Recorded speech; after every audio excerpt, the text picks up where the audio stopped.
Well, boys and girls, I'm back. Leroy here. I want to talk to you about how best utilize our computers, especially when we're talking about teaching and getting the information out to our students, as well as, having them learn. And I had some issues with my computer a little earlier, so I had to really just bring things down to my laptop and work from there. So I had to readjust the screens and all that business. It's really kind of an interesting thing when you change models or modalities as far as teaching is concerned, because it's always a challenge, but I also think it's a good way to really understand what are some of the issues that you're going to have to deal with when you're teaching a class, especially using technology, because what we want is technology to be a tool, not a end to teaching. We want it to be a tool. We want it to be one of the means that we use. Now, when we talk about different tools that we can use, one of the tools, again, as we talked about in Google Hangouts and some of those tools, is that we can meet with other people, talk to other people, discuss a few things. Using a visiting professor, for instance, going out and having somebody else come in and lecture. Well, one of the areas that I had mentioned in one of the videos is that of the virtual field trip. Teaching in a school in eastern Colorado out in the plains, where it's 2 or 3 hours away from the closest museum, really made it a lot difficult to teach the class. Whereas if I was teaching in the town, let's say, for instance, I teach in a class in Cheyenne, and I wanted to take the students to museum, I could do that. There were things that I could do. I could take them down. I can walk them down there. I taught aviation safety, and I taught system safety analysis and aircraft design courses.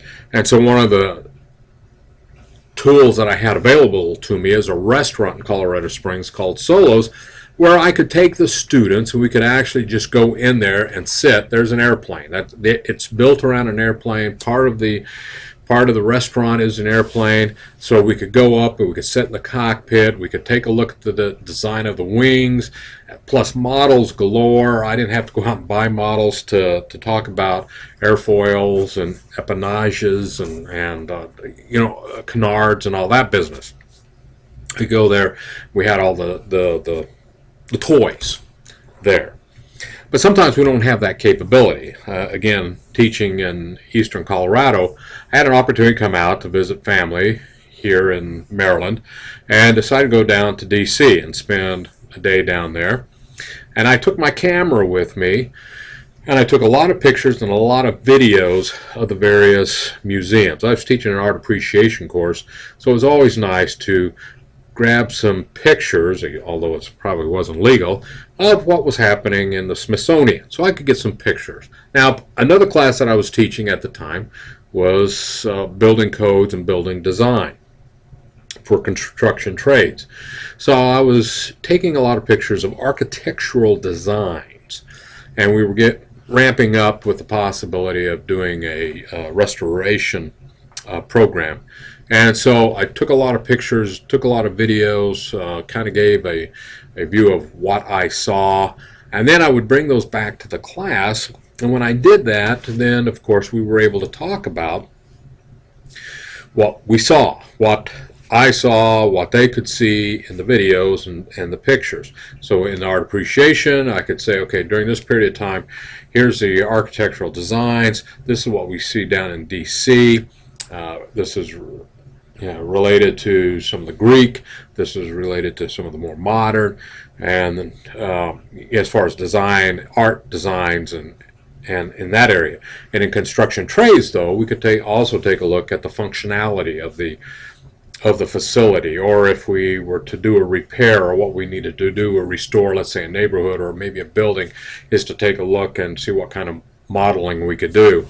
At this point, we hadn't reached that level of 3D operation, but I could see that really happening in a lot of programs that I could see being created out of that course. Now, I also like the idea that if you have the possibility of a virtual field trip, uh, there are museums and other organizations that offer this. I just pulled this up. This is virtual museums for colleges that I pulled up online. And most of it's K-12, but it's surprising how much of this K-12 can also be used in teaching your college course, especially 100 and 200 level courses. This is good at the community college level. And the Museum of Modern Art in New York has a good virtual museum. Smithsonian has some of that. But just to kind of give you an example of what's out there, on this is the 10 best virtual field trips that you can take. It's through eSchool. Now it's based on grades. Some of these are. Another one is field trips and scavenger hunts. Those are always good, especially if you're working with students. Cengage has a group here, and I'll get into that in a minute. We have a course on campus right now that really is getting into spacing. In other words, like geo-tracking. We have that, if you've ever done that, geocaching. It's very similar to that, and there's ways that you can learn from that as well. So let me just go through a couple of, I got several of these up here. One of these is a virtual field trip, and this is for instructors. And again, like I said, a lot of these are directed more for K-12 because of the issue of trying to get the students out. That's so difficult. I remember when I was in elementary school and junior high, if we could, we would use what was around us for those field trips. Or if it was, at that time, it seemed like we had a lot of money. I don't know why, but today I'm hearing, we can't go on a field trip because of whatever reason here. So what we're looking at here is just, for instance, in this particular article here, making it work. There's a system using a video conferencing system. There are systems out there, Google Hangouts, for instance. I use Bamboozer when I'm out, like at Longwood Gardens, and I'll make a short broadcast from there using Bamboozer. And there's a few others as well. But as long as you have a camera and you have the software for it, you can really create a virtual field trip, for instance. One that you can really walk through students, and it's one thing to have students with you as you're going through this virtual field trip, as you're talking about what you're seeing. I love going back to Colorado because that's one area where if you're looking at geology, it's a different geological structures out there than here in Maryland. So if I'm there, I can grab some good video. I can take students on a field trip there, and there's some great apps that you can put on your Android and iPhone that can capture a lot of this stuff really greatly, is the way I see it. So these are just some examples here. You want to take somebody on a tour, the Big Apple, if they haven't been to New York. It's just one way just for people to see it, for instance. There's some others here. Again, it just depends. Shakespeare. If you can actually go and see somebody talk about Shakespeare and be able to record some of that. Another, this is virtual field trips. This is, again, reduce your lesson planning time. It's amazing what you can do is when I teach philosophy. I like to take my students to an art museum because there's a lot of philosophy in art. And so if I turn my students loose there, it's fantastic. Same thing when I teach art appreciation. If I have it there, it cuts out a lot of what I have to do. I let the students really kind of work with that. And again, by using a lot of virtual field trips, you can get students really involved in the technology.